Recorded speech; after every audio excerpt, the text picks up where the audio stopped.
विसरवाडी नंदुरबार रस्त्यावर वडदा गावाजवळ कंटेनर दुचाकीची भीषण धडक, 2 युवक जखमी. नाणीसधाम रुग्णवाहिकेचे पायलट सुरेश वसावे यांची तत्परता, जखमींना तात्काळ रुग्णालयात दाखल.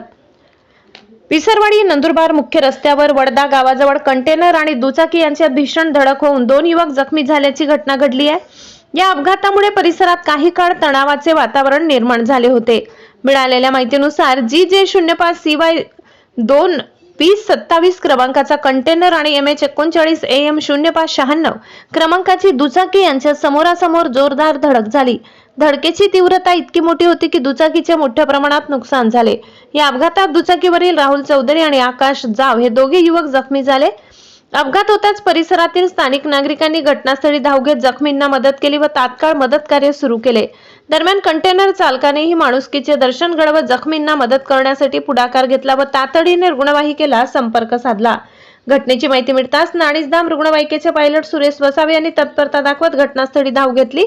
त्यांनी जखमी युवकांना तात्काळ रुग्णवाहिकेतून विसरवाडी येथील ग्रामीण रुग्णालयात उपचारासाठी दाखल केले. त्यांच्या वेळेवर केलेल्या मदतीमुळे जखमींना लवकर वैद्यकीय उपचार मिळू शकले. गेल्या अनेक महिन्यापासून विसरवाडी ते नंदुरबार रस्ता दुरुस्तीचे काम सुरू आहे. सर्वत्र रस्ता खोदला गेल्यामुळे रस्त्यावर अपघाताची मालिका सुरू आहे. दरम्यान अपघाताची माहिती मिळताच पोलिसांनी घटनास्थळी धाव घेत अपघाताबाबत पुढील तपास सुरू केलाय. लोकशाही हक्क न्यूज चॅनेलसाठी जयस्वाणी, विसरवाडी.